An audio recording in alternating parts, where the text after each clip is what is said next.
ಬೆಳಿಗ್ಗೆ ಆಫೀಸ್ಗೆ ಹೋಗುವಾಗ ಟ್ರಾಫಿಕ್ನಲ್ಲಿ ಯಾರೋ ದಿಢೀರ್ನೆ ತಮ್ಮ ಗಾಡಿಯನ್ನ ಅಡ್ಡ ತರ್ತಾರೆ ಅನ್ಕೊಳ್ಳಿ. ದಿನ ಆಗುವಂತದ್ದೇ. ಹೌದು, ಆ ಕ್ಷಣದಲ್ಲಿ ಒಂಥರ ಎದೆಯೊಳಗೆ ಒಮ್ಮೆಲೇ ಬಿಸಿಯಾದ ಅನುಭವ ಆಗತ್ತೆ. ಕೈಗಳು ಆ ಸ್ಟೀರಿಂಗ್ ವೀಲ್ನ ಗಟ್ಟಿಯಾಗಿ ಹಿಡಿಯುತ್ತೆ, ಮತ್ತೆ ಬಾಯಿಂದ ಯಾವುದೋ ಬೈಗಳು ಹೊರಬರುತ್ತಲ್ವಾ. ಖಂಡಿತ, ನಾವೆಲ್ಲರೂ ಇದನ್ನ ಅನುಭವಿಸಿದ್ದೀವಿ. ಆ ವಾಹನ ಮುಂದಕ್ಕೆ ಹೋಗಿರುತ್ತೆ, ಆದರೆ ಆ 1 ಸೆಕೆಂಡಿನ ಘಟನೆ ಮುಂದಿನ 3 ಗಂಟೆಗಳ ಕಾಲ ನಮ್ಮ ಮನಸ್ಸಿನಲ್ಲಿಯೇ ಓಡ್ತಿರುತ್ತೆ. ಆಫೀಸ್ಗೆ ಹೋದಾಗ ಸಹೋದ್ಯೋಗಿಯ ಸಣ್ಣ ತಪ್ಪಿಗೂ ರೇಗಾಡ್ತೀವಿ. ಅಂದ್ರೆ ಆ ಒಂದು ಕ್ಷಣದ ಕಿರಿಕಿರಿ ಇಡೀ ದಿನವನ್ನು ಹಾಳು ಮಾಡಿದ್ದು ಹೇಗೆ? ಅದೇ ನಮ್ಮ ಎಮೋಷನ್ಸು ನಮ್ಮ ಕಂಟ್ರೋಲಲ್ಲಿ ಇರಲ್ಲ ಆ ಟೈಮಲ್ಲಿ. ಎಕ್ಸಾಕ್ಟ್ಲಿ. ಮನುಷ್ಯರೊಂದಿಗಿನ ಒಡನಾಟದಲ್ಲಿ, ನಮ್ಮ ದಿನನಿತ್ಯದ ಬದುಕಿನಲ್ಲಿ ಗೆಲ್ಲಲು ಒಂದು ಚೀಟ್ ಕೋಡ್ ಸಿಕ್ಕರೆ ಹೇಗಿರುತ್ತೆ? ಅಂದ್ರೆ ಯಾರೇನೇ ಅಂದ್ರೂ, ಎಂಥದ್ದೇ ಕಿರಿಕಿರಿ ಆದ್ರೂ ನಮ್ಮ ಭಾವನೆಗಳ ರಿಮೋಟ್ ಕಂಟ್ರೋಲ್ ಸಂಪೂರ್ಣವಾಗಿ ನಮ್ಮ ಕೈಯಲ್ಲೇ ಇರುವಂತಾದ್ರೆ, ಓಹೋ, ಅದು ನಿಜಕ್ಕೂ ಒಂದು ಸೂಪರ್ ಪವರ್ ಇದ್ದಾಗೆ. ಹೌದು. ಇಂದಿನ ನಮ್ಮ ಈ ಆಳವಾದ ವಿಶ್ಲೇಷಣೆಗೆ ನಾವು ಆಯ್ದುಕೊಂಡಿರುವ ಮೂಲವಸ್ತು ಅದೇ. How to never get angry or bothered by anyone ಎಂಬ ಅದ್ಭುತ ಆಡಿಯೋ ಬುಕ್. ನಮ್ಮ ಉದ್ದೇಶ ಬಹಳ ಸ್ಪಷ್ಟವಾಗಿದೆ: ಕೋಪ ಮತ್ತು ಹತಾಶೆಯ ಹಿಂದಿರುವ ವಿಜ್ಞಾನವನ್ನು ಅರ್ಥ ಮಾಡಿಕೊಳ್ಳುವುದು, ಮತ್ತೆ ಯಾವುದೇ ಪರಿಸ್ಥಿತಿಯಲ್ಲಿ ನಮ್ಮ ಭಾವನೆಗಳನ್ನು ನಮ್ಮ ನಿಯಂತ್ರಣದಲ್ಲಿಟ್ಟುಕೊಳ್ಳುವ ಪ್ರಾಯೋಗಿಕ ಹಂತಗಳನ್ನು ಕಲಿಯುವುದು.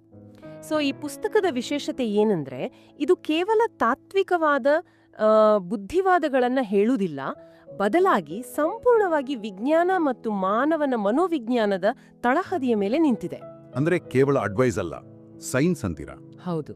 ನಾವು ಪ್ರತಿದಿನ ಎದುರಿಸುವ ಕಿರಿಕಿರಿಗಳು, ಬೇರೆಯವರ ವರ್ತನೆಗಳು ನಮ್ಮನ್ನ ಹೇಗೆ ನಿಯಂತ್ರಿಸ್ತವೆ ಮತ್ತು ಆ ನಿಯಂತ್ರಣವನ್ನ ನಾವು ಮರಳಿ ಪಡೆಯುವುದು ಹೇಗೆ ಎನ್ನುವುದನ್ನ ಇದು ಅತ್ಯಂತ ತಾರ್ಕಿಕವಾಗಿ ಬಿಡಿಸಿಡುತ್ತೆ.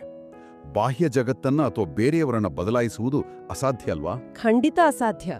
ಹಾಗಾಗಿ ನಮ್ಮ ಆಂತರಿಕ ಪ್ರತಿಕ್ರಿಯೆಗಳನ್ನ ಹೇಗೆ ನಿರ್ವಹಿಸಬೇಕು ಎಂಬುದರ ಕಡೆಗೆ ಇದು ಬೆಳಕು ಚೆಲ್ಲುತ್ತೆ. ಸರಿ, ಹಾಗಾದ್ರೆ ಆ ಸಮಸ್ಯೆಗೆ ಪರಿಹಾರ ಹುಡುಕುವ ಮುನ್ನ ಅಸಲಿಗೆ ಮನುಷ್ಯನಿಗೆ ಏಕೆ ಕೋಪ ಬರುತ್ತೆ ಎಂಬ ಮೂಲಭೂತ ಜೀವಶಾಸ್ತ್ರವನ್ನ ಮೊದಲು ಅರ್ಥ ಮಾಡಿಕೊಳ್ಳೋಣ. ಪುಸ್ತಕದಲ್ಲಿ ಹೇಳಿರುವಂತೆ ನಮ್ಮ ಮೆದುಳಿನಲ್ಲಿರುವ ಅಮಿಗ್ಡಾಲಾ ಎನ್ನುವುದು ಒಂದು ದೋಷಪೂರಿತ ಸ್ಮೋಕ್ ಡಿಟೆಕ್ಟರ್ ಇದ್ದಂತೆ ಅನ್ಸುತ್ತೆ. Correct, smoke detector. ಪ್ರಾಚೀನ ಕಾಲದಲ್ಲಿ ಕಾಡು ಪ್ರಾಣಿ ಎದುರಾದಾಗ ಜೀವ ಉಳಿಸಿಕೊಳ್ಳಲು ಹೊಡೆದುಕೊಳ್ಳುತ್ತಿದ್ದ ಅದೇ ಅಲಾರ್ಮ್ ಇಂದು ಆಫೀಸ್ನಲ್ಲಿ ಯಾರಾದರೂ ಕಿರಿಕಿರಿ ಮಾಡಿದಾಗಲೂ ಹೊಡ್ಕೊಳ್ಳುತ್ತೆ. ನಾವು ಕೇವಲ ಈ ಜೀವಶಾಸ್ತ್ರೀಯ ಪ್ರಕ್ರಿಯೆಗಳ ಕೈಗೊಂಬೆಗಳೇ. ಆ ಸ್ಮೋಕ್ ಡಿಟೆಕ್ಟರ್ ಹೇಗೆ ಕೆಲಸ ಮಾಡುತ್ತೆ ಎಂಬುದರ ಹಿಂದಿನ ವಿಜ್ಞಾನ ಬಹಳ ಆಸಕ್ತಿದಾಯಕವಾಗಿದೆ. ಓಕೆ. ನಮ್ಮ ಮೆದುಳಿನ ಅಲಾರ್ಮ್ ಸಿಸ್ಟಮ್ ಆದ ಈ ಅಮಿಗ್ಡಾಲಾ ಯಾವುದೇ ಅಪಾಯ ಎದುರಾದಾಗ ತಕ್ಷಣವೇ ಆಕ್ಟಿವ್ ಆಗುತ್ತೆ. ಆ ಕ್ಷಣದಲ್ಲಿ ಏನಾಗುತ್ತೆ ಅಂದ್ರೆ, ಕೇವಲ 6 ರಿಂದ 20 ಸೆಕೆಂಡುಗಳ ಕಾಲ ನಮ್ಮ ತಾರ್ಕಿಕ ಮೆದುಳನ್ನ, ಅಂದ್ರೆ ನಮ್ಮ ಲಾಜಿಕಲ್ ಬ್ರೈನ್ ಅನ್ನ, ಹೌದು, ಯೋಚಿಸಿ ನಿರ್ಧಾರ ತೆಗೆದುಕೊಳ್ಳುವ ಪ್ರೀಫ್ರಂಟಲ್ ಕಾರ್ಟೆಕ್ಸ್ ಅನ್ನ ಸಂಪೂರ್ಣವಾಗಿ ಸ್ವಿಚ್ ಆಫ್ ಮಾಡುತ್ತೆ. Wow, switch off. ಹೌದು, ಇದನ್ನೇ ಮನೋವಿಜ್ಞಾನದಲ್ಲಿ ಅಮಿಗ್ಡಾಲಾ ಹೈಜಾಕ್ ಎನ್ನುತ್ತಾರೆ. ನಮ್ಮ ಮೆದುಳು ಪ್ರಾಣಾಪಾಯ ಮತ್ತು ಸಾಮಾಜಿಕ ಕಿರಿಕಿರಿಯ ನಡುವಿನ ವ್ಯತ್ಯಾಸವನ್ನ ಮರೆತಿರುವುದೇ ಇದಕ್ಕೆ ಕಾರಣ. ಕಾಡು ಪ್ರಾಣಿ ಎದುರಾದಾಗ ಓಡ್ಬೇಕು ಅಥವಾ ಹೋರಾಡ್ಬೇಕು, ಅಲ್ಲಿ ಕುಳಿತು ತಾರ್ಕಿಕವಾಗಿ ಯೋಚಿಸ್ತಿದ್ರೆ ಪ್ರಾಣಕ್ಕೆ ಕುತ್ತು. ಲಾಜಿಕ್ ಯೂಸ್ ಮಾಡ್ತಾ ಕೂತ್ರೆ ಪ್ರಾಣಿ ನಮ್ಮನ್ನ ತಿಂದು ಬಿಡುತ್ತೆ. ನಿಖರವಾಗಿ. ಹಾಗಾಗಿ ಮೆದುಳು ಆ ಕ್ಷಣದಲ್ಲಿ ತಾರ್ಕಿಕತೆಯನ್ನ ಬದಿಗಿಟ್ಟು ರಕ್ತಕ್ಕೆ ಅಡ್ರಿನಾಲಿನ್ನಂತಹ ಹಾರ್ಮೋನ್ಗಳನ್ನ ಬಿಡುಗಡೆ ಮಾಡುತ್ತೆ. ಆದ್ರೆ ಈಗಿನ ಕಾಲದಲ್ಲಿ ನಮ್ಗೆ ಎದುರಾಗುವುದು ಕಾಡು ಪ್ರಾಣಿಗಳಲ್ಲ, ಕೇವಲ ಕೋಪ ತರಿಸುವ ಇಮೇಲ್ಗಳು ಅಥವಾ ಟ್ರಾಫಿಕ್ ಜಾಮ್ಗಳು. ಹೌದು, ಆದ್ರೂ ಮೆದುಳಿನ ಪ್ರತಿಕ್ರಿಯೆ ಮಾತ್ರ ಅದೇ ಆಗಿರುತ್ತೆ. ಅಂದ್ರೆ ಆ 6 ರಿಂದ 20 ಸೆಕೆಂಡ್ಗಳು ನಮ್ಮನ್ನ ಸಂಪೂರ್ಣವಾಗಿ ಹೈಜಾಕ್ ಮಾಡ್ತವೆ, ನಮ್ಮ ನಿಯಂತ್ರಣ ತಪ್ಪುವಂತೆ ಮಾಡ್ತವೆ. ನಿಜ.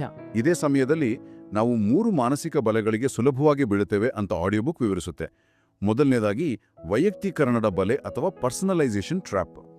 ಟ್ರಾಫಿಕ್ನಲ್ಲಿ ಯಾರೋ ಅಡ್ಡ ಬಂದ್ರೆ ನಾವು ತಕ್ಷಣ ಅವನು ನನಗೆ ಅವಮಾನ ಮಾಡಬೇಕು ಅಂತಲೇ ಹಾಗೆ ಮಾಡಿದ ಅಂತ ಭಾವಿಸ್ತೇವೆ. ಪ್ರತಿಯೊಂದನ್ನು ವೈಯಕ್ತಿಕವಾಗಿ ತೆಗೆದುಕೊಳ್ಳುವುದು ದೊಡ್ಡ ಸಮಸ್ಯೆ ಅನ್ಸುತ್ತೆ. ಹೌದು, ಆ ಟ್ರಾಫಿಕ್ನಲ್ಲಿ ಅಡ್ಡ ಬಂದ ವ್ಯಕ್ತಿ ಬಹುಶಃ ಯಾವುದೋ ತುರ್ತು ಪರಿಸ್ಥಿತಿಯಲ್ಲಿದ್ದಿರಬಹುದು, ಅಥವಾ ಆಸ್ಪತ್ರೆಗೆ ಹೋಗ್ತಿರಬಹುದು. ಖಂಡಿತ. ಅಥವಾ ಆತನಿಗೆ ನಮ್ಮ ಅಸ್ತಿತ್ವದ ಅರಿವೇ ಇಲ್ಲದಿರಬಹುದು. ಆದ್ರೆ ನಾವು ಅದನ್ನ ವೈಯಕ್ತಿಕವಾಗಿ ತೆಗೆದುಕೊಂಡಾಗ ನಮ್ಮ ಶಾಂತಿಯನ್ನ ನಾವೇ ಆತನ ಕೈಗಿಡ್ತೇವೆ. ನಾವು ಪ್ರಪಂಚದ ಕೇಂದ್ರ ಬಿಂದು ಮತ್ತು ಎಲ್ಲರೂ ನಮ್ಮನ್ನೇ ಗಮನಿಸ್ತಿದ್ದಾರೆ ಎಂಬ ಭ್ರಮೆಯಿಂದ ಇದು ಹುಟ್ಟುತ್ತೆ. ಇದಾದ್ಮೇಲೆ ಬರುವುದು 2ನೇ ಬಲೆ, ನಿರೀಕ್ಷೆಯ ಬಲೆ. ನಿರೀಕ್ಷೆಯ ಬಲೆ ಅಂದ್ರೆ ಜಗತ್ತು ನಮ್ಮ ಇಷ್ಟದಂತೆಯೇ ನಮ್ಮ ರೂಲ್ಸ್ಗೆ ತಕ್ಕಂತೆಯೇ ಇರಬೇಕು ಅಂತ ಹಠ ಹಿಡಿಯೋದು ಅಲ್ವೇ? ನಿಖರವಾಗಿ. ನಾವು ಪ್ರತಿಯೊಬ್ಬರಿಗೂ ನಮ್ಮದೇ ಆದ ಒಂದು ಸ್ಕ್ರಿಪ್ಟ್ ಬರೆದಿರ್ತೇವೆ. ಸ್ನೇಹಿತರು ಹೀಗೇ ಇರಬೇಕು, ಬಾಸ್ ಹೀಗೆ ಮಾತನಾಡಬೇಕು. ಟ್ರಾಫಿಕ್ ನಿಯಮಗಳನ್ನ ಎಲ್ಲರೂ ಪಾಲಿಸಲೇಬೇಕು. ಹೌದು ಅಂತ ನಿರೀಕ್ಷಿಸ್ತೇವೆ. ಆದ್ರೆ ವಾಸ್ತವದಲ್ಲಿ ಮನುಷ್ಯರು ಅನಿರೀಕ್ಷಿತವಾಗಿ ವರ್ತಿಸ್ತಾರೆ. ಜನರು ನಮ್ಮ ಆದರ್ಶಗಳಂತೆ ಬದುಕಬೇಕು ಎಂದು ನಿರೀಕ್ಷಿಸುವುದು ನಿರಂತರ ಹತಾಶೆಗೆ ದಾರಿ ಮಾಡಿಕೊಡುತ್ತೆ. ನಿಜ. ಇದರ ಜೊತೆಯಲ್ಲೇ ಮೂರನೇ ಬಲೆ, ನಿಯಂತ್ರಣದ ಬಲೆಯೂ ಸೇರ್ಕೊಳ್ಳುತ್ತೆ. ಅಂದ್ರೆ ನಮ್ಮ ಕೋಪದಿಂದ ಬೇರೆಯವರನ್ನ ಬದಲಾಯಿಸಬಹುದು ಅಥವಾ ನಮ್ಮ ಸಿಟ್ಟಿನ ಮೂಲಕ ಅವರಿಗೆ ಪಾಠ ಕಲಿಸಬಹುದು ಎಂಬ ತಪ್ಪು ಕಲ್ಪನೆ. ಅಂದ್ರೆ ನಾವು ಕೂಗಾಡಿದ್ರೆ ಅವರು ಸರಿ ಹೋಗ್ತಾರೆ ಅನ್ನೋ ಭ್ರಮೆ. ಹೌದು. ಕೋಪದಿಂದ ಇತರನ್ನ ತಿದ್ದಬಹುದು ಎನ್ನುವುದು ಮಾನವ ಮನೋವಿಜ್ಞಾನದ ಬಹುದೊಡ್ಡ ಭ್ರಮೆ. ಹಾಗಾದ್ರೆ ಮೆದುಳು ನಮ್ಮನ್ನ ಹೈಜಾಕ್ ಮಾಡುತ್ತೆ ಅಂತ ತಿಳಿದ ಮೇಲೆ ಆ 6-20 ಸೆಕೆಂಡ್ಗಳ ಹೈಜಾಕ್ ಅನ್ನ ತಡೆಯುವ ತಕ್ಷಣದ ಪ್ರಥಮ ಚಿಕಿತ್ಸೆ ನಮಗೆ ಬೇಕಾಗುತ್ತೆ. ಖಂಡಿತ ಬೇಕು. ಆ ಪ್ರಥಮ ಚಿಕಿತ್ಸೆಯೇ ದಿಪಾಸ್ ಪ್ರೋಟೋಕಾಲ್ ಅಲ್ವೇ? ಪ್ರತಿಕ್ರಿಯಿಸುವ ಮುನ್ನ ಒಂದು ಸ್ಪೇಸ್ ಅಥವಾ ವಿರಾಮವನ್ನು ಸೃಷ್ಟಿಸುವುದು. ಇದರಲ್ಲಿ ಬರುವ ಮೊದಲ ಹಂತ ಉಸಿರಾಟದ ವಿರಾಮ. ಅಂದ್ರೆ ಆ 4-4-6 ನಿಯಮ. ಮೂಗಿನಿಂದ 4 ಸೆಕೆಂಡ್ ಉಸಿರು ಎಳೆದುಕೊಂಡು 4 ಸೆಕೆಂಡು ಹಿಡಿದಿಟ್ಟು ಬಾಯಿಂದ 6 ಸೆಕೆಂಡ್ ಹೊರ ಹಾಕುವುದು. ಹೌದು. ಆದರೆ ನನಗೆ ಕಾಡುತ್ತಿರುವ ಪ್ರಶ್ನೆ ಏನಂದ್ರೆ, ಕೇವಲ ಉಸಿರಾಟದಿಂದ ಆ ಮೆದುಳಿನ ಹೈಜಾಕನ್ನ ನಿಲ್ಲಿಸಲು ಸಾಧ್ಯವೇ? ಖಂಡಿತ ಸಾಧ್ಯ. ಆ 4-4-6 ಉಸಿರಾಟದ ನಿಯಮ ಕೇವಲ ಒಂದು ಯೋಗಾಸನ ಅಲ್ಲ. ಅದರ ಹಿಂದೆ ದೊಡ್ಡ ವಿಜ್ಞಾನವೇ ಇದೆ. ಏನ್ ವಿಜ್ಞಾನ ಅದು? ಒಬ್ಬ ವ್ಯಕ್ತಿ 6 ಸೆಕೆಂಡುಗಳ ಕಾಲ ನಿಧಾನವಾಗಿ ಉಸಿರು ಹೊರಹಾಕಿದಾಗ ಅದು ದೇಹದ ಪ್ಯಾರಾಸಿಂಪಥೆಟಿಕ್ ನರ್ವಸ್ ಸಿಸ್ಟಮ್ ಅನ್ನ ಎಚ್ಚರಿಸುತ್ತೆ. ಓಕೆ. ಇದು ನಮ್ಮ ದೇಹದ ಬ್ರೇಕ್ ಇದ್ದಂತೆ. ಅಮಿಗ್ಡಾಲ ಆನ್ ಮಾಡಿದ್ದ ಆ ಫೈಟ್ ಆರ್ ಫ್ಲೈಟ್ ಪ್ರತಿಕ್ರಿಯೆಯನ್ನ ಇದು ತಡೆದು ಆ ಸ್ವಿಚ್ ಆಫ್ ಆಗಿದ್ದ ತಾರ್ಕಿಕ ಮೆದುಳನ್ನ ಮತ್ತೆ ಆನ್ ಮಾಡುತ್ತೆ. ಓಹೋ, ಅಂದ್ರೆ ಫಿಸಿಕಲ್ ಆಗಿ ಬ್ರೈನ್ ಅನ್ನ ರೀಸೆಟ್ ಮಾಡುತ್ತೆ. ಹೌದು. ಉಸಿರಾಟದ ಜೊತೆಗೆ ದೈಹಿಕ ವಿರಾಮ ಕೂಡ ಅಷ್ಟೇ ಮುಖ್ಯ. ಕೋಪ ಬಂದಾಗ ಆ ಜಾಗದಿಂದ ಎದ್ದು ನಡೆದಾಡುವುದು, ಸುಮ್ಮನೆ ಒಂದು ವಾಕ್ ಹೋಗೋದು. ಹೌದು. ಅದು ಕೇವಲ ಸ್ಥಳ ಬದಲಾವಣೆ ಅಲ್ಲ, ಅದು ನಮ್ಮ ದೇಹದಲ್ಲಿ ಸೇರಿಕೊಂಡಿರುವ ಆ ಸ್ಟ್ರೆಸ್ ಹಾರ್ಮೋನ್ಗಳನ್ನು ಕರಗಿಸಲು ಸಹಾಯ ಮಾಡುತ್ತೆ. ಹಾಗೆಯೇ ಕಠಿಣ ನಿರ್ಧಾರಗಳನ್ನ ತೆಗೆದುಕೊಳ್ಳುವಾಗ ತಕ್ಷಣ ಪ್ರತಿಕ್ರಿಯಿಸದೆ ಕೆಲವು ದಿನಗಳ ಕಾಲ ಸಮಯ ತೆಗೆದುಕೊಳ್ಳುವ ಸಮಯದ ವಿರಾಮ ಕೂಡ ಅತ್ಯಂತ ಪ್ರಭಾವಶಾಲಿ. ಸರಿ, ಉಸಿರಾಟದಿಂದ ಮತ್ತೆ ವಾಕ್ ಮಾಡೋದ್ರಿಂದ ದೇಹ ಶಾಂತವಾಯ್ತು ಅಂತ ಇಟ್ಕೊಳ್ಳೋಣ. ಆದ್ರೆ ಮನಸ್ಸಿನ ಕತೆ ಏನೋ? ಟ್ರಾಫಿಕ್ನಲ್ಲಿ ಅಡ್ಡ ಬಂದ ಆ ವ್ಯಕ್ತಿಯ ಮೇಲಿನ ಸಿಟ್ಟು ಹಾಗೆ ಇರ್ತಲ್ಲ. ಇಲ್ಲಿ ಆ ರೀಫ್ರೇಮಿಂಗ್ ಎನ್ನುವ ಕಾನ್ಸೆಪ್ಟ್ ಬರುತ್ತೆ ಅಂತ ಮೂಲತೆಯಲ್ಲಿ ಹೇಳಿದ್ದಾರೆ. ಅಂದ್ರೆ ನಮ್ಮ ಒಳಗಿನ ಕಥೆಯನ್ನ ಬದಲಾಯಿಸುವುದು. ಟ್ರಾಫಿಕ್ನಲ್ಲಿ ಅಡ್ಡ ಬಂದ ವ್ಯಕ್ತಿ ಸ್ವಾರ್ಥಿ ಎನ್ನುವ ಬದಲು ಅವನು ಯಾವುದೋ ತುರ್ತು ಪರಿಸ್ಥಿತಿಯಲ್ಲಿದ್ದಾನೆ ಅಂತ ಅಂದುಕೊಳ್ಳುವುದು. ಕರೆಕ್ಟ್. ಆದ್ರೆ ಇಲ್ಲೊಂದು ಕಠಿಣ ಪ್ರಶ್ನೆ ಕಾಡುತ್ತೆ ನಂಗೆ. ಈ ರೀಫ್ರೇಮಿಂಗ್ ಎನ್ನುವುದು ನಮ್ಗೆ ನಾವೇ ಹೇಳಿಕೊಳ್ಳುವ ಸುಳ್ಳಲ್ವೇ? ಅಂದ್ರೆ ಯಾರಾದ್ರೂ ನಿಜಕ್ಕೂ ಉದ್ದೇಶಪೂರ್ವಕವಾಗಿ ಕೆಟ್ಟದಾಗಿ ನಡೆದುಕೊಂಡಾಗ ಅವರು ಕಷ್ಟದಲ್ಲಿದ್ದಾರೆ ಅಂತ ನಾವು ಏಕೆ ನಟಿಸಬೇಕು? ಈ ಪ್ರಶ್ನೆ ಸಹಜವಾಗಿ ಎಲ್ಲರಿಗೂ ಮೂಡುತ್ತೆ. ಇಲ್ಲಿ ನಾವು ಅರ್ಥ ಮಾಡ್ಕೊಳ್ಬೇಕಾದದ್ದೇನೆಂದ್ರೆ, ರೀಫ್ರೇಮಿಂಗ್ ಎನ್ನುವುದು ಸತ್ಯವನ್ನ ಮರೆಮಾಚುವುದಲ್ಲ. ಮತ್ತೆ ಅಸಲಿಗೆ ಆ ವ್ಯಕ್ತಿ ತುರ್ತು ಪರಿಸ್ಥಿತಿಯಲ್ಲಿದ್ದಾನೋ ಅಥವಾ ಆತ ನಿಜಕ್ಕೂ ಉದ್ದೇಶಪೂರ್ವಕವಾಗಿ ಹಾಗೆ ಮಾಡಿದನೋ ಎಂಬ ಸತ್ಯ ನಮ್ಗೆ ಗೊತ್ತೇ ಇರೋದಿಲ್ಲ. ಹೌದು, ನಮ್ಗೊತ್ತಿರಲ್ಲ. ಇಟ್ಕೊಂಡು ಅವನು ಬೇಕೆಂತಲೇ ನನ್ನನ್ನ ಅವಮಾನಿಸಿದ ಅಂತ ನಂಬಿ ಕೋಪಗೊಳ್ತೇವಲ್ವಾ? ನಿಜ. ಹಾಗಾಗಿ ನಮ್ಮನ್ನ ದುರ್ಬಲರನ್ನಾಗಿಸುವ ಕಥೆಗಳಿಗಿಂತ ನಮ್ಮನ್ನ ಸಬಲರನ್ನಾಗಿಸುವ, ನಮ್ಮ ನೆಮ್ಮದಿಯನ್ನ ಕಾಪಾಡುವ ಕಥೆಯನ್ನ ಆಯ್ಕೆ ಮಾಡ್ಕೊಳ್ಳೋದು ಜಾಣತನ ಅಲ್ವೇ? ಹೌದು. ಅವರು ಅಜ್ಞಾನದಿಂದ ಹಾಗೆ ಮಾಡಿರ್ಬೋದು ಅಥವಾ ಅವರೇ ಯಾವುದೋ ಮಾನಸಿಕ ನೋವಿನಿರ್ಬೋದು ಅಂದುಕೊಳ್ಳುವುದು ನಮ್ಮ ಒಳಗಿನ ಶಾಂತಿಯನ್ನ ಕಾಪಾಡುತ್ತೆ. ನಮ್ಮ ಗುರಿ ಸತ್ಯಶೋಧನೆಯಲ್ಲ, ನಮ್ಮ ಭಾವನಾತ್ಮಕ ಸಮತೋಲನದ ರಕ್ಷಣೆ. ಆಹಾ, ನಮ್ಮ ಗುರಿ ಸತ್ಯಶೋಧನೆ ಅಲ್ಲ. ಬಹಳ ಚೆನ್ನಾಗಿ ಹೇಳಿದ್ರಿ. ಅಂದ್ರೆ ಪಾಸ್ ಮಾಡುವುದು ಅಗ್ನಿಶಾಮಕ ದಳದಂತೆ ತಕ್ಷಣಕ್ಕೆ ಕೆಲಸ ಮಾಡುತ್ತೆ. ಆದ್ರೆ ಪದೇ ಪದೇ ಬೆಂಕಿ ಹತ್ತಿಕೊಳ್ಳದಂತೆ ತಡೆಯಲು ದೀರ್ಘಕಾಲೀನ ವ್ಯವಸ್ಥೆಯೊಂದು ಬೇಕು. ಅದೇ ನಮ್ಮ ಎನರ್ಜಿ ಮ್ಯಾನೇಜ್ಮೆಂಟ್ ಮತ್ತು ಡಿಟ್ಯಾಚ್ಮೆಂಟ್ ಸಿಸ್ಟಮ್. ಇಲ್ಲಿ ಭಾವನಾತ್ಮಕ ಶಕ್ತಿಯನ್ನ ಸ್ಮಾರ್ಟ್ಫೋನ್ ಬ್ಯಾಟರಿಗೆ ಹೋಲಿಸಬಹುದು ಅನ್ಸುತ್ತೆ. ಖಂಡಿತ. ಸ್ಮಾರ್ಟ್ಫೋನ್ನಲ್ಲಿ ನಾವು ಬಳಸದೇ ಇರೋ ಎಷ್ಟೋ ಆಪ್ಗಳು ಬ್ಯಾಕ್ಗ್ರೌಂಡ್ನಲ್ಲಿ ಓಡುತ್ತಿದ್ರೆ ಫೋನ್ ಬ್ಯಾಟ್ರಿ ಬೇಗ ಖಾಲಿ ಆಗ್ತದೆ ಅಲ್ವಾ? ಅದೇ ರೀತಿ ನಾವು ಬೆಳಿಗ್ಗೆ ಆದ ಒಂದು ಜಗಳವನ್ನ ಸಂಜೆವರೆಗೂ ನೆನಪಿಸ್ಕೊಳ್ತಿದ್ರೆ ಅದು ಆ ಬ್ಯಾಕ್ಗ್ರೌಂಡ್ನಲ್ಲಿ ಓಡ್ತಿರೋ ಆಪ್ಗಳಂತೆ ನಮ್ಮ ಭಾವನಾತ್ಮಕ ಬ್ಯಾಟರಿಯನ್ನ ಸಂಪೂರ್ಣ ಖಾಲಿ ಮಾಡುತ್ತೆ ಅಲ್ವೇ? ಹೌದು, ಅದ್ಭುತವಾದ ಹೋಲಿಕೆ ಇದು. ಮತ್ತು ಈ ಹೋಲಿಕೆಯನ್ನ ಸ್ವಲ್ಪ ವಿಸ್ತರಿಸುವುದಾದ್ರೆ, ಬೆಳಗ್ಗೆ ಆದ ಆ ಸಣ್ಣ ಕಿರಿಕಿರಿಯನ್ನ ನಾವು ದಿನವಿಡೀ ತಲೆಯಲ್ಲಿ ಓಡಿಸ್ತಿದ್ರೆ ಮಧ್ಯಾಹ್ನ 4 ಗಂಟೆಯ ಹೊತ್ತಿಗೆ ನಿಜವಾದ ಸಮಸ್ಯೆಯೊಂದು ಎದುರಾದಾಗ ನಮ್ಮ ಬ್ಯಾಟರಿ ಡೆಡ್ ಆಗಿರುತ್ತೆ. ಹೌದು, ನಮ್ಮ ಭಾವನಾತ್ಮಕ ಬ್ಯಾಟರಿ 1% ಇರುತ್ತೆ. ಆಗ ನಾವು ಸಂಪೂರ್ಣವಾಗಿ ಕುಸಿದು ಬಿಡುತ್ತೇವೆ. ಡಿಟ್ಯಾಚ್ಮೆಂಟ್ ಎಂದರೆ ಜಗತ್ತಿನ ಬಗ್ಗೆ ಕಾಳಜಿ ಮಾಡದಿರುವುದಲ್ಲ, ಬದಲಾಗಿ ಬೇರೆಯವರ ವರ್ತನೆಗಳಿಗೆ ನಮ್ಮ ಸಂತೋಷವನ್ನ ಅಡಮಾನ ಇಡದಿರುವುದು. ಅಂದ್ರೆ ಭಾವನಾತ್ಮಕ ಸ್ವಾವಲಂಬನೆ. ಕರೆಕ್ಟ್. ಇದರ ಜೊತೆಗೆ ದೈಹಿಕ ಶಕ್ತಿ ಕೂಡ ಅಷ್ಟೇ ಮುಖ್ಯ. ನಮ್ಮ ದೇಹಕ್ಕೆ ಸಾಕಷ್ಟು ನಿದ್ರೆ ಸಿಗದಿದ್ದರೆ ಏನಾಗತ್ತೆ ಗೊತ್ತೇ? ಏನಾಗತ್ತೆ? ನಿದ್ರೆಯ ಸಮಯದಲ್ಲಿ ಮೆದುಳು ತನ್ನಲ್ಲಿರುವ ಕಲ್ಮಶಗಳನ್ನ ಸ್ವಚ್ಛಗೊಳಿಸುತ್ತೆ. ನಿದ್ರೆ ಕಡಿಮೆಯಾದ್ರೆ ಈ ಸ್ವಚ್ಛತಾ ಕಾರ್ಯ ನಡೆಯುವುದಿಲ್ಲ ಮತ್ತು ನಮ್ಮ ಪ್ರೀಫ್ರಂಟಲ್ ಕಾರ್ಟೆಕ್ಸ್ಗೆ ತಾರ್ಕಿಕವಾಗಿ ಯೋಚಿಸಲು ಬೇಕಾದ ಎನರ್ಜಿ ಸಿಗುವುದಿಲ್ಲ. ಓಹೋ. ಆಯಾಸವಾದಾಗ ಸಣ್ಣ ವಿಷಯಕ್ಕೂ ಮನುಷ್ಯರಿಗೆ ಸಿಟ್ಟು ಬರುವುದು. ಅದೇ ಬ್ಯಾಟರಿ ಲೋ ಆದಾಗ ಫೋನ್ ಹ್ಯಾಂಗ್ ಆದಂತೆ. ನಿಜ ನಿಜ. ಬೆಳಿಗ್ಗೆ ಎದ್ದ ತಕ್ಷಣ ಸೋಷಿಯಲ್ ಮೀಡಿಯಾ ನೋಡುವುದರಿಂದ ಆಗುವ ಹಾನಿಯ ಬಗ್ಗೆಯೂ ಮೂಲದಲ್ಲಿ ಉಲ್ಲೇಖವಿದೆ. ಅದು ನಮ್ಮ ಗಮನವನ್ನ ನಕಾರಾತ್ಮಕತೆಯತ್ತ ಸೆಳೆದು ದಿನದ ಆರಂಭದಲ್ಲೇ ನಮ್ಮ ಬ್ಯಾಟರಿಯನ್ನ ಬರಿದು ಮಾಡುತ್ತೆ. ಹೌದು. ಸರಿ, ಈಗ ನಮ್ಮ ಬಳಿ ಮಾನಸಿಕ ಅಸ್ತ್ರಗಳಿವೆ ಮತ್ತು ಬ್ಯಾಟರಿ ಕೂಡ ಫುಲ್ ಇದೆ. ಇದನ್ನ ನಿಜ ಜೀವನದ ಕಠಿಣ ವ್ಯಕ್ತಿಗಳ ಮೇಲೆ, ಅಂದ್ರೆ ವಿಡಿಯೋ ಗೇಮ್ನಲ್ಲಿ ಬರುವ ಬಾಸಸ್ ತರಹ ಇರುವ ಜನರ ಮೇಲೆ ಹೇಗೆ ಪ್ರಯೋಗಿಸುವುದು ಎಂಬುದನ್ನು ನೋಡೋಣ. ನಾವು ದೈನಂದಿನ ಜೀವನದಲ್ಲಿ ಎದುರಿಸುವ 4 ರೀತಿಯ ಕಠಿಣ ವ್ಯಕ್ತಿತ್ವಗಳ ಬಗ್ಗೆ ಇಲ್ಲಿ ಹೇಳಲಾಗಿದೆ. ಈ ಪ್ರತಿಯೊಂದು ವ್ಯಕ್ತಿತ್ವವು ಒಂದೊಂದು ರೀತಿಯ ಸವಾಲು ಅಲ್ವಾ? ಹೌದು. ಆ 4 ವ್ಯಕ್ತಿತ್ವಗಳನ್ನ ನಿಭಾಯಿಸಲು ವಿಭಿನ್ನ ತಂತ್ರಗಳಿವೆ. ಮೊದಲನೆಯದು ಅಗ್ರೆಸಿವ್ ಡಾಮಿನೇಟರ್. ಇವರು ಕೂಗಾಡಿ ಬೆದರಿಸಿ ನಿಯಂತ್ರಿಸಲು ಪ್ರಯತ್ನಿಸುತ್ತಾರೆ. ಓಕೆ. ಇವರ ಎದುರು ನಾವು ಧ್ವನಿ ತಗ್ಗಿಸಿ ನಿಧಾನವಾಗಿ ಮಾತನಾಡಬೇಕು. ಎರಡನೆಯದು ಪ್ಯಾಸಿವ್ ಅಗ್ರೆಸಿವ್ ಮ್ಯಾನಿಪ್ಯುಲೇಟರ್. ಇವರು ನೇರವಾಗಿ ಹೇಳದೆ ಪರೋಕ್ಷವಾಗಿ ಚುಚ್ಚುಮಾತುಗಳ ಮೂಲಕ ಕಾಡುತ್ತಾರೆ. ಸೈಲೆಂಟ್ ಆಗಿ ಟಾರ್ಚರ್ ಕೊಡ್ತಾರೆ. ಹೌದು. ಮೂರನೆಯದು ಇಮೋಷನಲ್ ವ್ಯಾಂಪೈರ್. ಇವರು ಯಾವಾಗಲೂ ತಮ್ಮ ಕಷ್ಟಗಳನ್ನೇ ಹೇಳಿಕೊಳ್ಳುತ್ತಾ ನಮ್ಮ ಶಕ್ತಿಯನ್ನ ಹೀರುತ್ತಾರೆ. ಮತ್ತು ನಾಲ್ಕನೆಯದು ನಾರ್ಸಿಸಿಸ್ಟ್. ಸದಾ ತಾವೇ ಕೇಂದ್ರಬಿಂದುವಾಗಿರಬೇಕು ಅಂತ ಬಯಸುವವರು. ಈ ಇಮೋಷನಲ್ ವ್ಯಾಂಪೈರ್ಗಳ ಕತೆ ನೋಡಿದ್ರೆ ಮುಳುಗುತ್ತಿರುವ ವ್ಯಕ್ತಿಗೆ ನಾವು ಲೈಫ್ ಜಾಕೆಟ್ ಕೊಟ್ಟರು ಅವರು ನಮ್ಮನ್ನೇ ನೀರಿಗೆ ಎಳೆಯಲು ಪ್ರಯತ್ನಿಸದಂತೆ ಕಾಣುತ್ತೆ. ಖಂಡಿತ ಅವರೇ ಹಾಗೆ. ಅವರ ಕಷ್ಟವನ್ನ ಕೇಳ್ತಾ ಕೂತ್ರೆ ನಮ್ಮ ಇಡೀ ದಿನವೇ ಹಾಳಾಗುತ್ತೆ. ಇವರಿಗೆ ಸಮಯದ ಮಿತಿ ಹಾಕುವುದು ಸರಿಯಾದ ಪರಿಹಾರ ಅಂತ ನನಗನಿಸುತ್ತೆ.